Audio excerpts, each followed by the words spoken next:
오늘 말씀은 요한복음 1장 4절로 13절 말씀을 중심으로 하나님 자녀에게 하나님의 자녀가 되는 권세라는 제목으로 은혜를 나누고자 합니다.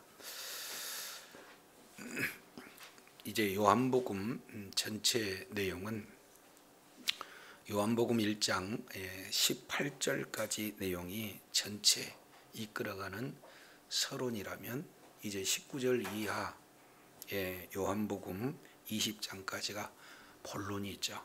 그리고 21장을 결론, 이렇게 해서 크게 서론, 본론, 결론 이런 구조로 우리가 살펴볼 수 있는데, 이 본론의 내용을 두 가지로 우리가 구별해 볼 수가 있습니다. 그래서 요한복음 1장부터 12장까지는 바로 예수님의 7대 표적을 중심으로 해서 예수가 그리스도라는 사실을 보여주고, 그리고 그 표적들을 통해서 예수님이 그리스도이심을 믿게 하는 내용들이 중점적으로 기록되고 있다면, 13절부터 남은 21절까지 이 내용은 이제 예수님이 그리스도이라는 사실을 믿는 믿음으로 영생을 얻는 그런 하나님의 주어진 고난의 길, 영생의 길을 걷게 하는, 그것을 친히 예수님께서 본을 보여주시고, 예수 그리스도를 믿는 믿음을 가지고 영생을 얻는 자들이 영광의 길, 고난의 길을 걷게 하는 구체적인 내용들이 소개되고 있습니다. 그 중에 오늘 1절 요한복음 1장 1절 그리고 2절 이 내용은 우리가 살펴보았듯이 예수님은 누구시냐? 바로 하나님이시다 라는 사실을 이렇게 보여주고 있어요. 그래서 요한복음 1장 1절 내용을 보면은 태초에 말씀이 계시니라 하는 이 내용 속에서 말씀의 선제성, 태초부터 계속해서 창조되기 이전부터 계신 존재, 바로 영원성, 영원토록 계신 존재라는 내용들을 우리가 살펴볼 수가 있었습니다. 그리고 두 번째, 이 말씀이 하나님과 함께 계셨다라는 이 내용은 바로 말씀도 계시고 하나님도 계시는데, 말씀과 하나님은 동격이에요. 그래서 말씀이라는 인격도 있고 하나님이라는 인격도 있어요. 다시 표현한다면 예수님의 인격, 하나님의 인격 각각 있는데, 그 하나님과 예수님은 영원 전부터 계속해서 함께 계시며 교제하고 계시는 바로 인격성을 말씀하고 있어요. 구체적으로 1장의 하반절, 1절 하반절에 보니까 그 말씀이 곧 누구다? 하나님이시다.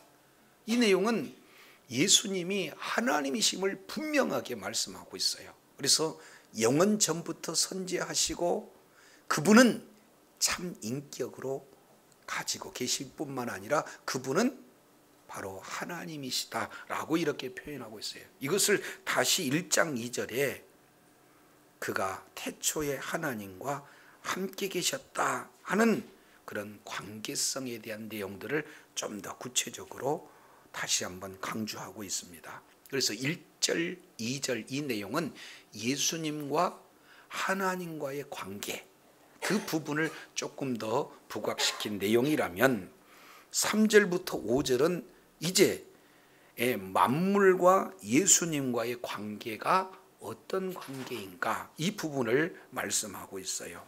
자, 3절 내용을 보면 이렇게 표현합니다. 만물이 그로 말미암아 지은 바 되었으니 해서, 그로 말미암아는 뭡니까? 말씀으로 말미암아죠. 그러니까 모든 만물의 근원은 누구냐? 말씀이다. 다른 말로 보면 말씀 대신 예수님이 만물의 근원이다라는 사실을 바로 선언하고 있어요. 이걸 세상 사람들은 1세기 당시에 많은 철학자들은 이렇게 얘기했어요. 만물의 근원이 물이다. 또 만물의 근원이 불이다. 그리고 만물의 근원은 또 여러 가지 만물의 근원에 대해서 소개하고 있지만 세상은 그렇게 표현한다 할지라도 만물의 근원은 뭐냐? 예수님이시다. 이것 저와 여러분이 믿음으로 생명으로 꼭 소유해야 될 줄로 믿습니다. 그러니까 이 우리들이 존재하고 있는 그 근원이 누구냐? 예수님이 없으면 우리가 존재할 수가 없고 세상의 동식물 모든 내용도 예수님이 그 근원이기 때문에 예수님이 있지 아니하고는 이 세상에 그 어떤 것도 존재할 수가 없어요. 그렇기 때문에 가정도 직장도 그리고 모든 세상도 예수님 없이 존재할 수 있는 내용은 단 하나도 없다. 그래서 예수님께서 이제 이 온 우주를 만드시는 창조주가 되실 뿐만 아니라 오늘 또 그 만물을 이렇게 유지하는 생명이 있게 하는 존재가 바로 예수님인 줄로 믿습니다. 그래서 1절에서 3절까지 이 내용을 통해서 예수님은 하나님이시고 예수님은 창조주시면서 동시에 구세주다라는 사실을 저와 여러분에게 이렇게 보여주고 계셔요. 그래서 이제 예수님은 사람의 모습으로 이 땅에 오셨지만 그 본질은 하나님이시에요. 바로 창조주시고 구속주라는 사실을 보여주고 계십니다. 자, 그러면서 중요한 내용을 4절에 다시 한번 담고 있어요. 자, 이것은 예수님에 대한 바로 본질을 보여주고 있습니다. 자, 4절 우리 다 같이 한번 읽어볼까요? 시작. 생명이 있으니 이 생명은 사람들의 빛이라. 그렇습니다. 그 안에 그러면은 1차적인 내용은 그 안에는 말씀 안에 생명이 있고 그 생명은 사람들에게 뭐가 된다는 거예요? 빛이다. 그래서 예수님만이 생명이세요. 그래서 예수님만이 생명이시기 때문에 이 세상에 있는 모든 생명은 예수님으로부터 공급되었어요. 모든 만물이 이제 예수님의 그 생명으로 인하여 이렇게 존재하게 되는 겁니다. 그런데 이 세상에 죄가 들어왔어요. 죄가 들어온 이후에 사람들은 살아있는 것 같으나 죽은 존재죠. 근데 그건 죽은 존재다 할지라도 우리 주님께서 다시 살릴 수 있는 그런 생명, 영원한 생명은 예수 그리스도에게만 있는 줄로 믿습니다. 세상에서는요, 영원히 살 수 있는 생명을 또 예수님 외에 다른 데서도 이렇게 찾는 그런 부분들이 있잖아요. 근데 성경 뭐라고 하냐면은 영원한 생명은 예수님 안에만 있는 줄로 믿습니다. 이 내용은 계속 말씀하고 있어요. 요한복음 5장 26절, 요한복음 11장 25절 이 내용을 통해서 보면은 영원한 생명은 바로 예수 그리스도다. 이런 사실을 정확하게 표현하고 있습니다. 이 요한복음을 기록하고 있는 요한 저자는 요한 1서에서 아예 더 정확하게 표현하고 있죠.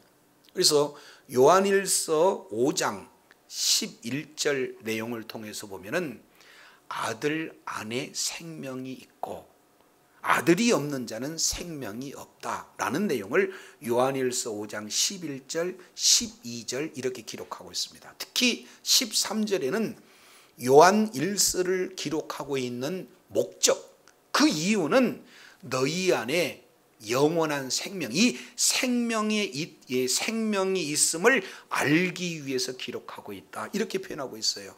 그러니까 성경을 기록하는 목적, 전체 광의적인 내용을 보면은 성경을 읽게 되어지면은 그 속에서 예수님을 만나게 되고 그리고 그 예수를 믿음으로 말미암아 영원한 생명이 있다는 사실을 저와 여러분에게 보여주시기 위해서 기록하고 있는 줄로 깨달으시기를 바랍니다. 그래서 생명은 어디에 있느냐? 예수님 안에만 있어요. 말씀 안에 있는 줄로 믿습니다. 그래서 이 생명이 무엇으로 표현되느냐 하면 사람들에게는 뭘로 표현돼요? 빛으로 표현돼요. 왜냐하면 이 땅에 죄가 들어옴으로 말미암아 사람들은요 이제 죄인이 되었어요. 그러면 죄인인 사람들은 죄의 싹슨 사망이기 때문에 결국에 어떤 존재냐? 영원한 어둠 가운데, 사망 가운데, 죽음 가운데 놓여져 있는 그런 존재예요. 그래서 사람들에게 어두움으로 뒤어싸여져 있는 그 속에 오직 뭡니까? 사망에서 생명으로 자리를 옮겨주실 분은 누구예요? 예수님입니다. 그래서 어두움을 물리치고 어둠 가운데 있는 자들에게 빛이 바로 생명이 되어지고 그 생명과 빛은 누구로 말씀하고 있습니까? 예수님으로 말씀하고 있어요. 그래서 두 번째, 예수님은 말씀이시다. 두 번째, 예수님은 생명이시며 빛이시다 해서 예수님의 본질이 바로 누구신가 이 내용을 정확하게 보여주고 있는 것을 보게 됩니다. 자, 그래서 이제는 생명과 빛 이 내용이 사람들과 예수님과의 관계 속에서 예수님은 어떤 관계냐, 바로 생명되고 빛이 되신다는 것을 말씀하시면서, 자 5절 우리 다 같이 한번 읽어볼까요? 5절 시작. 빛이 어둠에 빛이 돼 어둠이 깨닫지 못하더라. 참 중요한 표현이에요. 근데 빛이 어두움에 뭐 하시되? 빛이 돼.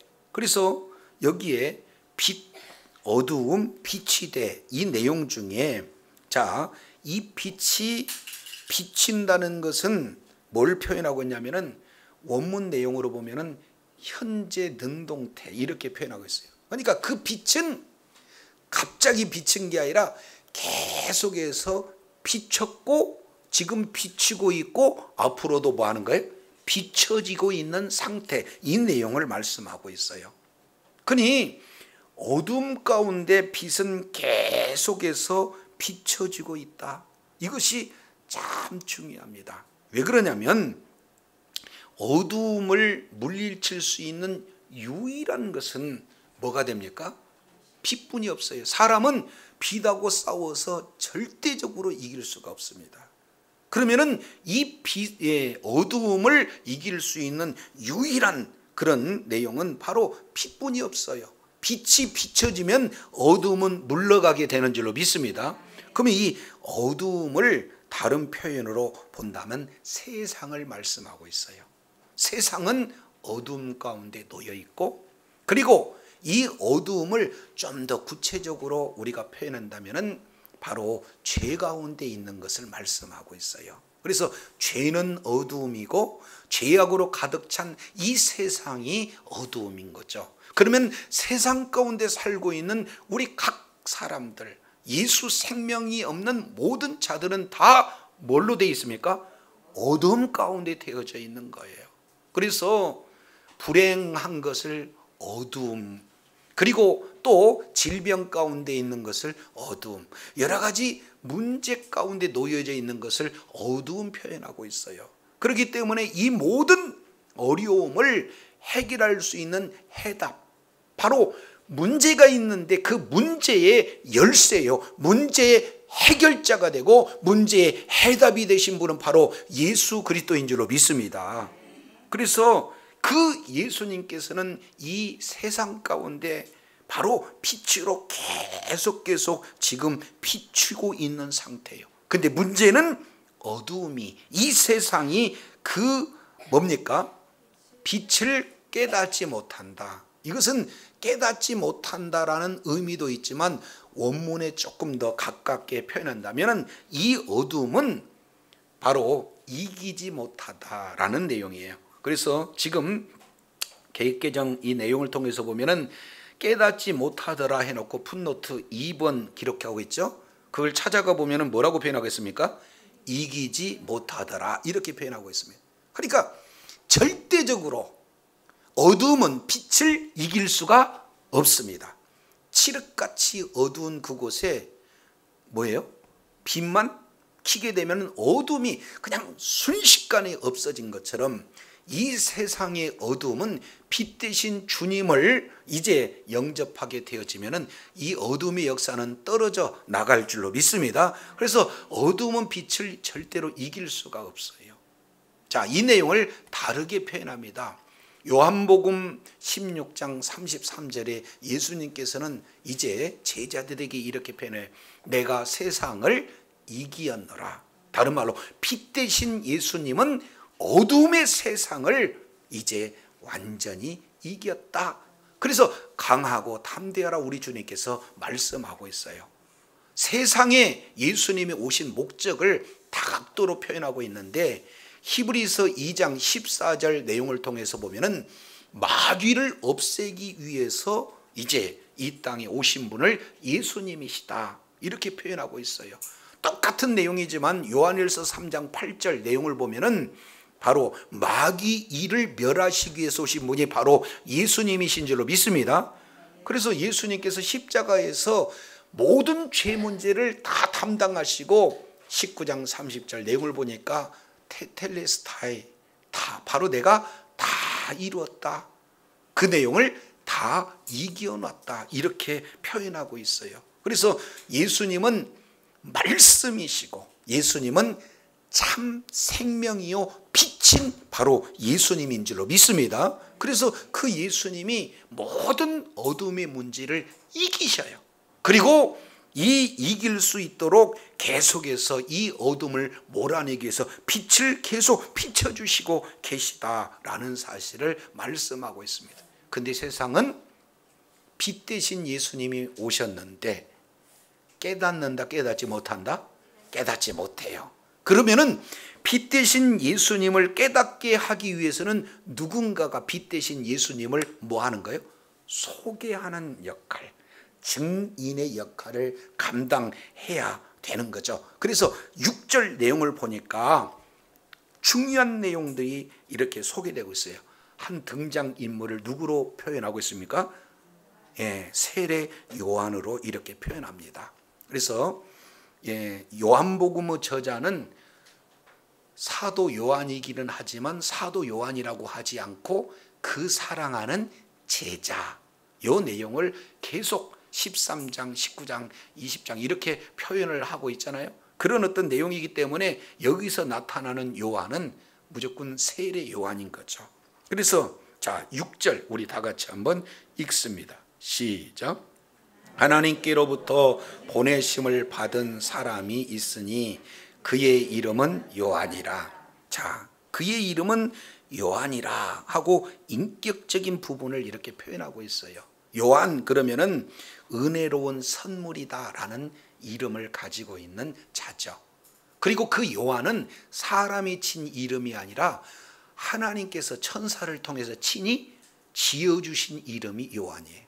그래서 이 요한이라는 이런 자는 지금 늙어서 아이를 갖지 못하는 이제 사가랴와 엘리사벳의 이 자들에게 하나님이 주신 은혜로운 선물이에요. 동시에 온 인류를 향해서 예수가 그리스도라는 사실을 가르쳐주는 복음을 증가하는 그런 은혜로운 선물로 요한이 우리들에게 주어진 거예요. 그래서 예수님이 누군지 모르는 이 세상에 예수님이 바로 참빛이다라고 지금 은혜로운 그 소식을 전하는 자 요한에 대해서 세 가지로 표현하고 있습니다. 자, 6절 내에서 보면 세 가지를 강조하고 있어요.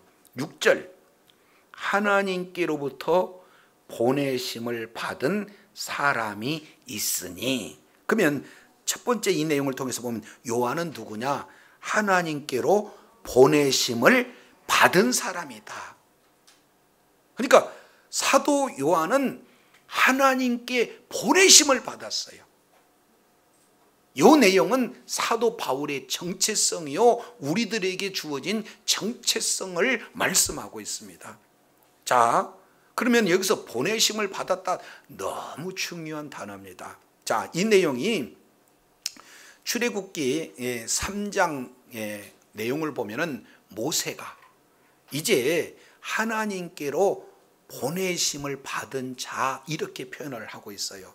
그러니까 이제는 하나님께서 모세를 택하시고 그리고 모세에게 특별한 사명을 주어서 그 사명을 감당하기 위해서 보내심을 받은 자가 모세인데, 보내심을 받았다는 이 정체성, 이 사명을 확실히 깨닫는 모세는 어렵고 힘든 그런 상황 속에서도 주의 사명을 감당할 자라는 그 인식을 놓치지 않았다 그 말이죠.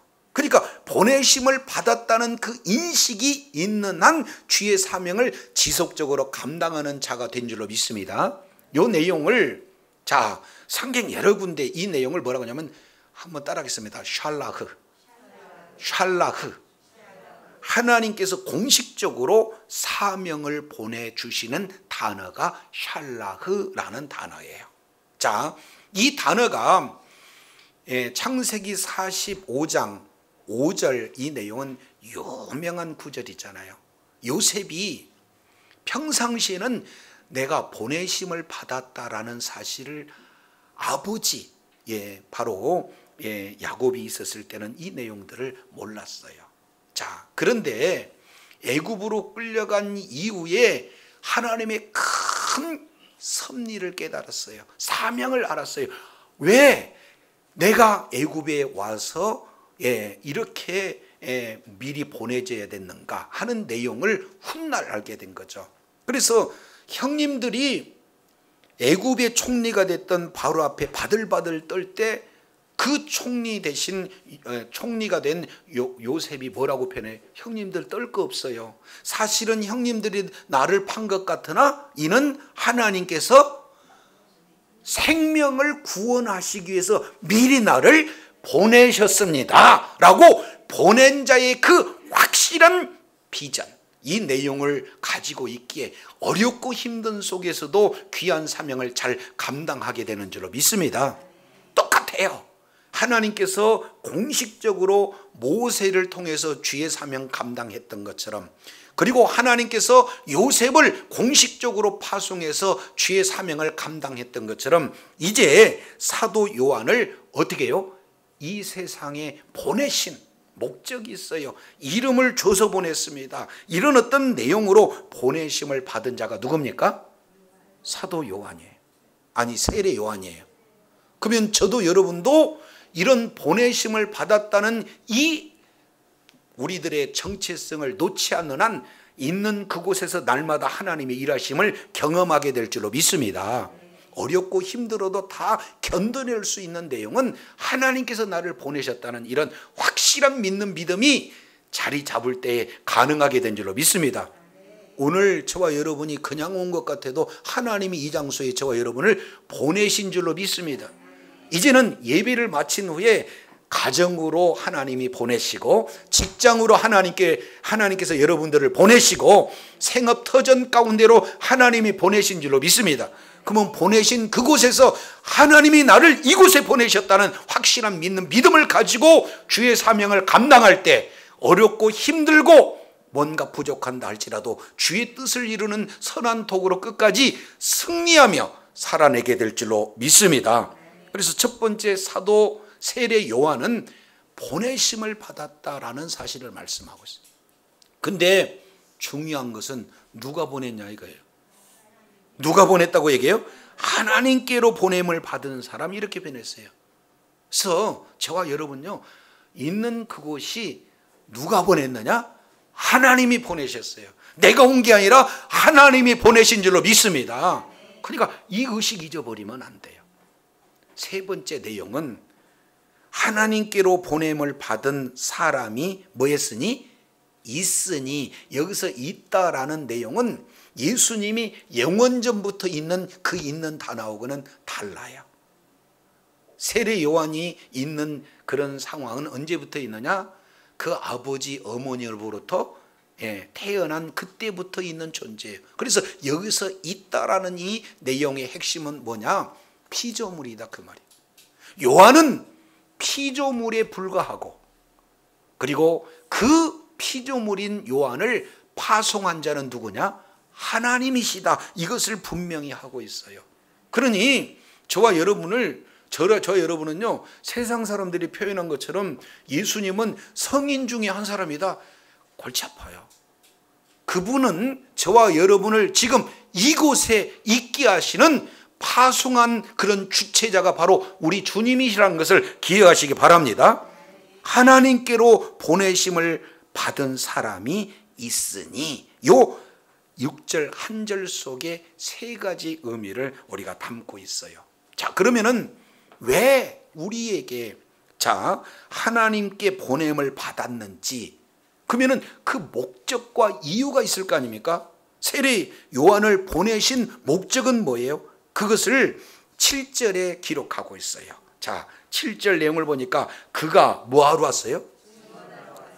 증언하러 왔습니다. 이 내용은 세례 요한의 목적은 증언이에요. 그러면 무엇을 증언하는가 봤더니 빛에 대해서 증언하는 거예요. 그러면은 빛에 대한 증언의 내용이 빛에 대해서 증언이에요. 어둠 가운데 있는 모든 사람들에게 빛에 대해서 증거하는 거예요. 예수님에 대해서 증거하는 겁니다. 그러면 증거의 대상은 누굽니까? 모든 사람에게 증거하는 거예요. 그러면 모든 사람은 이제 증거하게 되는 최종적인 그런 어떤 목표는 어떤 내용입니까? 자기를 인하여 뭐한다? 그럼요, 믿게 하는 거. 그래서 예수님이 참비시구나, 예수님께서 그리스도시구나, 어둠의 문제를 해결하실 자는 예수님이다 라는 사실을 증거하는 목적을 가지고 이제 모든 사람에게 믿게 하기 위해서 증거한다, 이렇게 말씀하고 있어요. 성경에서 증거 나오면 증거, 증언, 증인, 이 세 단은 마르투스라는 단어를 쓰는데 이게 바로 어떤 내용이냐? 순교자의 의미예요. 그러니까 세례 요한은 예수가 빛이라는 이런 어떤 사실을 증거하는데 목숨을 걸고 증거하는 자가 세례 요한인 줄로 깨달으시기를 바랍니다. 이게 세례 요한이 보냄을 받은 자로서의 모습이에요. 저도 여러분도 이제 모든 삶의 영역에서 인생의 근본적인 그런 모습 속에서 어둠이 떠나가고 영원한 생명을 주신 분이 바로 예수 그리스도라는 사실을 믿는 믿음을 가진, 영원한 생명을 가진 저와 여러분은 우리 주님께서 저와 여러분을 보내신 그곳에서 내가 이곳에 온 이유는 예수님이 빛이라는 것, 예수님이 구원자라는 사실을 증언하는 것이 저와 여러분의 사명인 줄로 믿습니다. 그래서 자기 때문에 예수를 믿게 한다는 거예요. 거기다가 밑줄 쫙 치세요. 1장 7절 하반절에 자기로 말미암아 믿게 하려 함이라. 세상은요, 빛 대신 예수님이 세상 가운데, 어둠 가운데 왔는데 몰라요. 깨닫지 못해요. 이길 수가 없어요. 그들은 예수님을 자발적으로 영접할 수가 없어요. 그러면은 예수님이 오늘 또 살아계시고 예수님께서 오늘 또 참빛이 된다는 사실을 누구를 통해서 이런 믿게 하는 일들이 나타나는 겁니까? 1차적으로는 요한으로 말미암죠. 근데 본질적으로는 어떻게 됩니까? 저와 여러분을 통해서. 그러니까 저와 여러분이 어떻게 말하고 저와 여러분이 어떻게 생활하느냐에 따라서 많은 사람들은 저와 여러분의 말과 행동을 통해서 예수님을 믿는지 예수님을 믿지 않을 것인지 영향을 받게 되어진다는 거예요.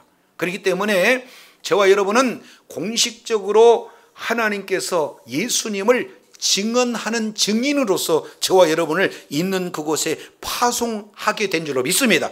그러면 파송된 그곳에서 저와 여러분들은 어떻게 돼요? 예수님을 증거해서 많은 자들이 저와 여러분을 통해서 예수를 믿는 믿음을 갖게 하는데 존귀하게 쓰임받는 그런 은혜가 있기를 원합니다. 그런데 문제는 8절이에요. 이거 하다 보면은 8절에 일이 나타납니다. 그는 이 빛이 아니요 이 빛에 대해서 뭐 하는 자? 예, 이거 바로 알아야 되거든요. 우리가 잘 알겠지만 세례 요한에 대한 평가는 그 시대의 굉장한 평가예요. 이렇게 표현합니다. 세례 요한은 여자가 낳은 중에 가장 큰 자라고 예수님께서 직접 말씀하셔요. 그리고 주변의 수많은 사람들은 메시아냐라고 물어보기까지 해요. 그러니까 세례 요한은 메시아라고 사람들이 알 만큼, 예수님은 여자가 낳은 자 중에 가장 큰 자라고 직접 소개하실 만큼, 그리고 그때 당시에 수많은 사람들에게 뭘 주는 거예요? 세례를 주는 거예요. 그러면은 한번 생각해 보세요. 세례를 받으시는 예수님과 세례를 주는 세례 요한을 보게 되면은 누가 더 커 보여요? 그렇잖아요. 근데 세례 요한은 세례를 줌으로 예수님이 참빛이라는 것을 증언하는 그 사명이지 그 자는 빛이 아니거든요. 그래서 이렇게 표현을 하고 있습니다. 8절 보니까 그는 이 빛이 아니다는 거예요. 그러면은 이 빛이 아니라 뭐예요? 이 빛에 대해서 증거하러 오는 거예요. 다른 표현으로 본다면 빛을 전하는 도구에 불과하지 빛이 될 수가 없다, 이렇게 표현하는 겁니다. 이것은 우리들의 삶의 모습 속에서 얼마나 중요한지 몰라요. 자, 대부분 사람들은 이렇게 표현합니다. 크게 사업에 흥황하면은 내가 열심히 하니까 사업 잘 됐지. 학생들은 공부를 잘하게 되면은 어떻게 돼요? 우리 애가 밤잠 안 자고 예습 복습 철저히 하니까 이런 결과가 나타났지. 그 얘기는 지혜나 성공이나 모든 행복을 어디에 두고 있냐면 내 노력, 내가 가지고 있는 나, 이렇게 표현하는데 여기서 세례 요한은 분명하게 표현하고 있습니다. 나는 빛이 아니라 빛에 대한 도구다, 이렇게 표현해요. 저도 여러분도 삶의 현장 속에서 늘 주님의 자리에 있는 어리석은 자가 아니라 주님을 증거하는 도구가 돼야 될 줄로 믿습니다. 본질이 호도가 되면 안 된다, 그 말이에요. 그잖아요. 그러면은 우리 아이가 왜 이렇게 요즘에 이쁜지 몰라요. 우리 아이가 왜 이렇게 뛰어난지 몰라요. 이렇게 하게 되어지면은 빛을 망각한 거예요. 그렇지 않습니까? 하나님께서 우리 아이에게 이런 지혜를 주셔서 너무 요즘에 감사해요. 하나님께서 이런 능력을 주셔서 사업이 잘 되어지고, 하나님께서 이런 능력을 주셔서 우리 가정이 이런 행복과 기쁨 가운데 놓여져 있고, 우리 하나님께서 오늘 또 사명 감당해서 건강 주심에 감사합니다, 이렇게 해서 모든 영광을 주님 앞에 올려드리는 자가 있는 반면, 내가 잘해서, 내가 노력해서 내 힘으로 하는 그런 빛의 자리에 있는 어리석은 자가 많이 있다는 것을 우리는 알아야 되는 거예요. 한번 따라하겠습니다. 나는 빛이 아니다. 시작. 주어는 우리 주님이 돼야 됩니다. 주어는 주어의 자리에 있어야 될 줄로 믿습니다. 예, 창세기 4장 내용을 보면 한 가정에 비극이 초래되고 있어요. 하나님께서 사람을 창조하셨습니다. 하나님께서 사람을 만드셨습니다. 그런데 인류 최초의 하나님이 아닌 사람이 사람을 낳는 장면이 창세기 4장 1절이에요. 그러니 아담과 하와의 엄청난 기쁨이 있을 거 아니에요. 그래서 그 상태의 4장 1절에 이렇게 표현합니다. 내가 아들을 낳았다. 가로 열고 여호와로 말미암아. 그러니까 여호와로 말미암아, 그러니까 조금 믿음 있는 표현, 좋은 표현, 선한 표현이 된 것 같지만 사실은 주어는 뭡니까? 내가 낳았다는 거예요. 하나님이 낳은 것처럼 나도 사람을 낳았다, 이런 아주 교만한 표현이 나오는 거예요. 주어를 바꿔버리는 역사가 나타납니다. 그래서 그 이후에 4절 이하 한 가정에 비극의 역사가 찾아옵니다.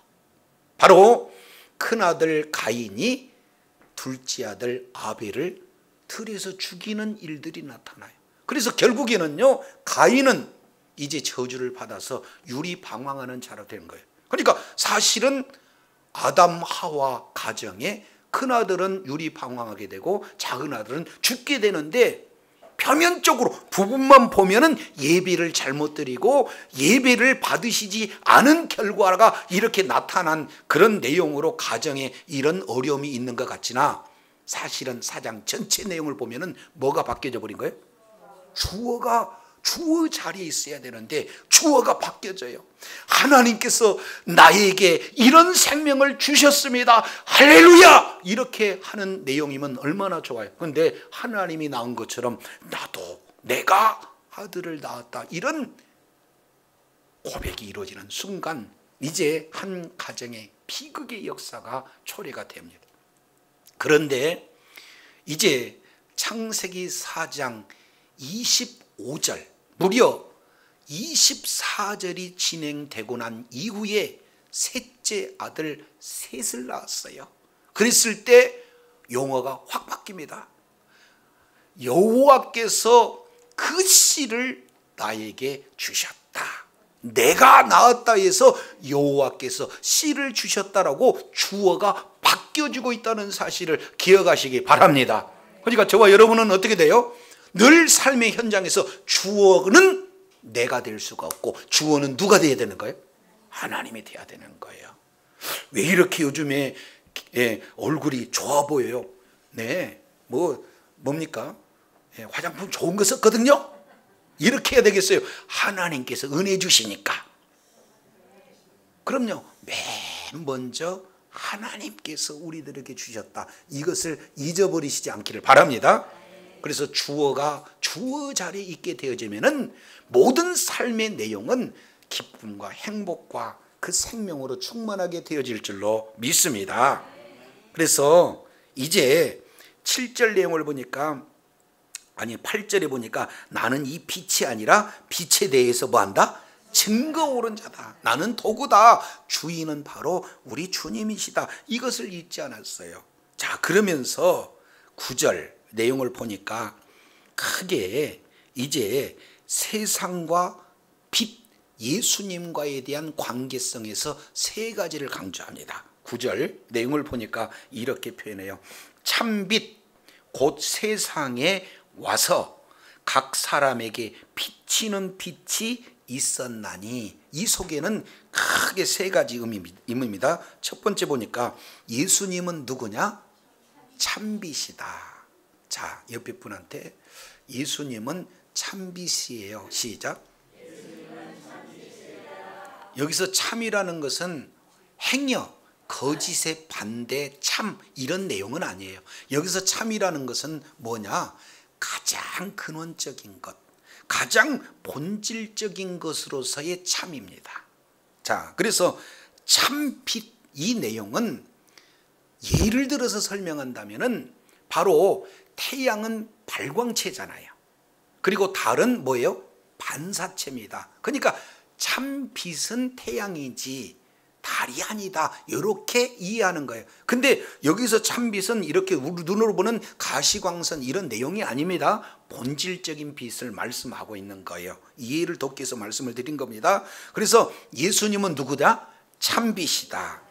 그런데 두 번째, 예수님이 참빛이다, 이런 내용은 이제 요한복음 곳곳에서 계속해서 강조합니다. 특히 요한복음에서는 에고 에이미, 나는 나다, 나는 하나님이라는 그런 표현이 몇 번 나타나냐? 7번 강조돼요. 나는 생명의 떡이다, 나는 세상의 빛이다, 나는 양의 문이다, 나는 선한 목자다, 나는 부활이요 생명이다, 그리고 나는 길이요 진리요 생명이다, 나는 참 포도나무다, 이렇게 해서 7가지 내용이 계속해서 강조됩니다. 그 중에 하나 참빛, 이 부분에서 말씀하고 있는데, 그 참빛 대신 예수님이 어떻게 했느냐? 곧 세상에 뭐해서 와서, 여기서 온다는 것은 원문 내용으로 보면은 조금 현재 능동 형태 이렇게 표현해요. 그러니까 참빛이 예전에도 왔고 지금도 오고 계시고 앞으로도 계속 오고 계시는 중, 이렇게 표현하는 거예요. 이것을 이게 표현할 방법이 없으니까 세상에 와서 이렇게 표현해요. 그러니까 우리 주님은 영원 전부터 세상으로 오고 계시고 지금도 십자가에서 죽으시고 부활하셔서 하나님 나라 가셨지만 지금도 뭐 하고 계세요? 오고 있는 중이세요. 계속 오고 있는 그 상태로 계신 분이에요. 그래서 세 번째 내용은 참 빛 되신 분이 세상에 계속 오고 있는 그런 상태에서 뭐 하고 있습니까? 세상 각 사람에게 뭐 하는 겁니까?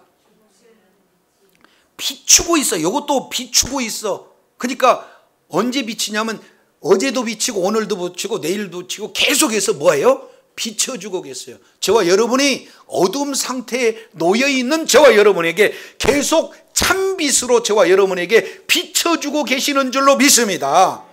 그러면은 어두움은 뭡니까? 참빛이 이제 임하게 되면은 떠나갈 수밖에 없도록 우리 주님께서 지금도 비춰주고 계셔요. 아멘이십니까? 근데 대상을 봤더니 뭐라고 그래요? 각 사람이. 우리 가정에, 우리 교회에, 우리 나라에, 그것도 맞지만 우리 가정에 있는 나, 우리 교회에 있는 나, 우리 나라에 있는 각 사람에게 지금 계속해서 비춰주고 있는 상태로 존재하고 계셔요. 그러면서 10절에 그가 세상에 뭐 했습니까? 이것은 영원전부터 계셨고 지금도 계시고 태초에 창조하실 때도 계시고 지금도 계속해서 계시는 중이세요. 그래서 그런데 문제는 세상에 그로 말미암아 지은 바 되었을 때 세상이 그를 뭐예요? 아니 어두움이 이 어두움 문제를 완전히 근원적으로 해결해 주실 그런 예수님이 계속해서 계시는데도 불구하고 세상은 안다 알지 못한다? 알지 못해요. 이것이 그 참빛을 우리가 삶 속에 누리지 못하는 그런 모습이 되어지는 겁니다. 자, 이렇게 표현해요. 예수님이 복음서에 보면은 이렇게 표현합니다. 자, 예수님이 이렇게 회당에서 쫙 가르치시다가 귀신을 쫓아내셔요. 그러니까 회당에 있는 모든 사람들이 지금까지 들어보지 못한 권세 있는 교훈이다. 마가복음 1장에 이렇게 기록하고 있죠. 자, 그러면서요. 자, 마태복음 14장인가요? 이 내용을 통해서 보면은 예수님이 물 위를 급하니까 걸어가셔요. 걸어가시니까 사람들이 두려워할 뿐 저분이 누군지를 몰라. 그리고 또 오병이어의 기적으로 수많은 사람, 현장에 남자만 5,000명 그랬습니다. 떡 5개, 물고기 2마리로 5,000명을 먹이고 12광주를 남기는 그 일을 봤더니 그분이 하나님이다 이런 사실을 사람들이 잘 몰라요. 심한 경우에는 요한복음 11장에 보니까 죽은 나사로가 썩어서 나흘됐대.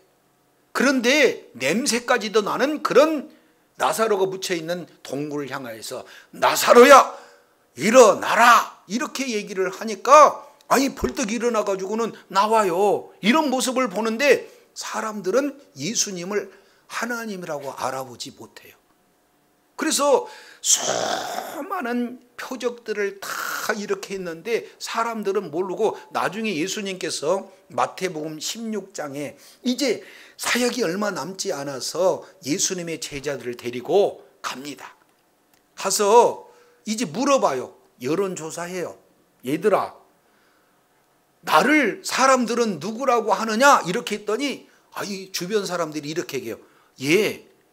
선지자 중에 하나라고 합디다. 예레미야라고도 합디다. 요한이라고 합디다. 이렇게 표현해요. 그랬더니 우리 주님이 이렇게 표현합니다.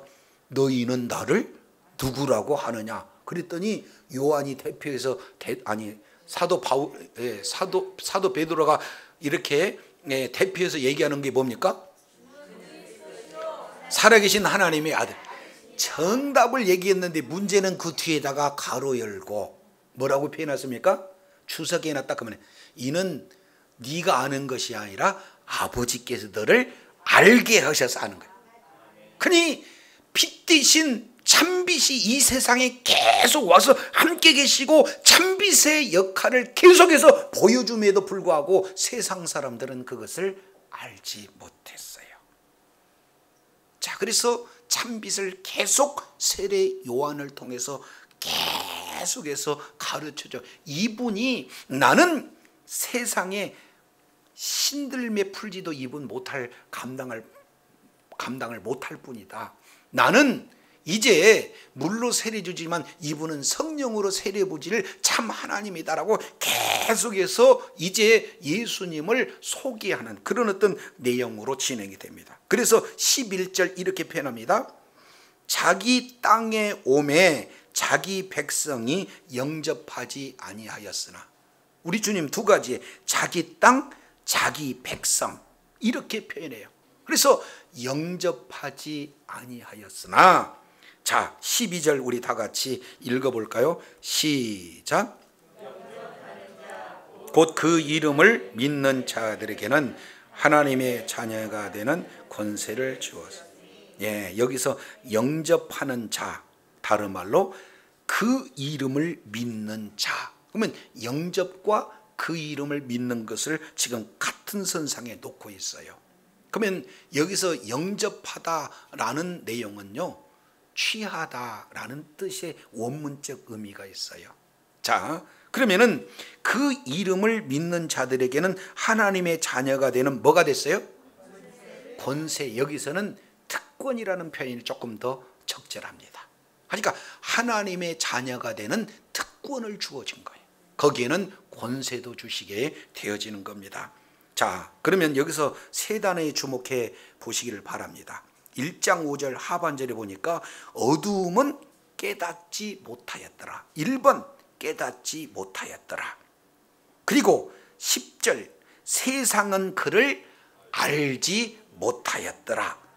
3번 11절 영접하지 아니하였더라. 첫 번째 깨닫지 못하고, 두 번째 알지 못하고, 그리고 세 번째 영접하지 못하고. 그럼에도 불구하고 영접하는 자가 있으면 그는 하나님의 자녀가 되는 특권이 주어지는 줄로 믿습니다.